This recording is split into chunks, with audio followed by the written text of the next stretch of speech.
Welcome back to Ramsey's Emporium on Fairview Drive. This is Corey. How are you? I'm doing great. Yeah, as we like to do on our first video of the week, we talk about silver and gold prices, and man, is it still moving around? Like, It is. I mean, just yesterday we were like seeing stuff where it was negative at the beginning of the day, and it ended like what, $1.70 high, and now we're 260 down today already.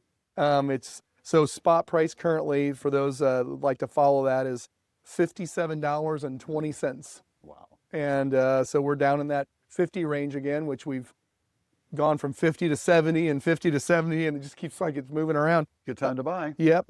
Gold is at $4,024. Oh, my. Yeah. So we're still hovering around that 4 mark. It's been below and above. So Interesting. anyway, we were talking about before we got on camera here how it's a big difference from going place to place. Not only is gold and silver moving around a lot, but when you go to buy a piece of jewelry and you're looking for a ring of some sorts or a necklace or whatever it might be, and you start looking at other places, there are a lot of times when people bring in their receipts that we have the same item in our store and it's a third or a fourth of the value of the other place. The cost factor for what they spent, our price tag is a third or a fourth of that. Yeah, I found that to be true. So I don't like to use the word value because the value is the same from here to there. The cost factor is what the difference is. So, but it's major sometimes, and that makes it shocking, I guess, to pull it back around. It makes it shocking for people when, let's say, it's $1,000 what they spent, and we've got the item here for $250, and scrap gold on it's $125 or $100. It's like, Yeah. it's super shocking when they spend $1,000 and they're going to get $100 in scrap. Yeah. But if they look at our case and we had it for $250, that's not as big of it's not a big a pill to swallow when you're trying to scrap it out. I guess the lesson is do your homework. Do your homework. There are a lot of places out there to buy from. I just want to say that we'll throw our name in the hat, and we should be at the top somewhere. Yeah, you decide, but check Yeah, it right. out. We should be definitely checked out.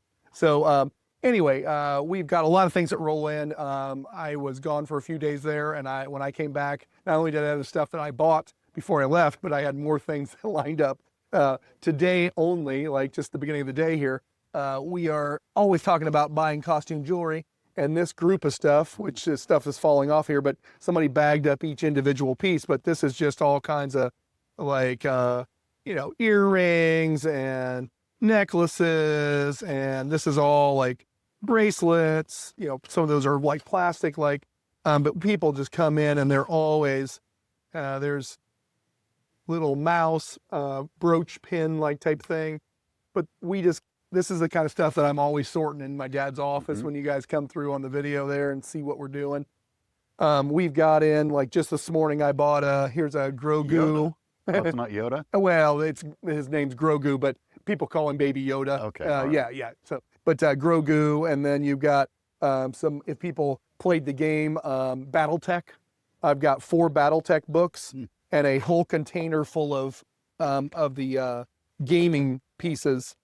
Very cool. But check that out. So I just bought that like 20 minutes before you got here, and so that's stuff that came in. The lady that was here right before you, we bought some advertising paper products. This is Red Ball California, Sunkissed. So they're just some advertising. Again, there's another orange type thing, and then Sapphire Apples. But I got an old comic book and some, this is a large medallion piece that came through. This is a commemorative. It's the Statue of Liberty one. Now that's not a silver one, but something I thought that was funny that we bought from her was a 1926, which is a common date, Lincoln cent, and it just says authentic. There's no grade. It's not really in the best of shape. It's a penny. I mean, it would have cost more for the slabbing on it than the penny's worth by a long shot. So we get some funny things in. I was going to mention too, and I told you I was going to go grab some Legos from the back. The guys have already processed them to put them on eBay, but I bought that group when I bought a group of Funko Pops and toys. So let's check out that front section real quick. Sure. I'll show you some of that.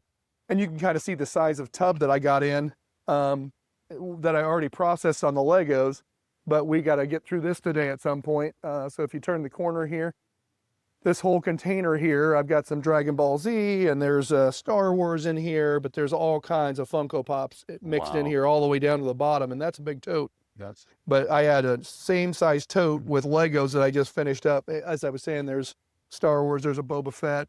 Speaking of Grogu back there, that's the guy that would carry him. Anyway, or at least one of the Mandalorians. But yeah, so we're just getting stuff in all the time. We're constantly trying to process stuff and get things moving. you So like these Funko Pops, don't you? I think I like them when they're in set runs because it makes it easier to move them, or if they're a chase variant and they're quite a bit higher. We had one of the Star Wars guys that was in the Lego bin that I had set in there. It's like a $50 Lego or Funko Pop, excuse me. And so there are some ones that are worth extra, and I like moving things that people are. It's tough for them to find it. They really want it. So that's kind of stuff I like. So, Very but good. anyway, so we've got all kinds of things. Make sure you think of us when you're thinking about jewelry. So you swing in and get a good deal on your stuff ahead of time, and we'll try to get you helped out with any other kind of toy stuff you got. All right, it's Ramz'S Emporium on Farabee Drive. Yeah, we'll see you soon.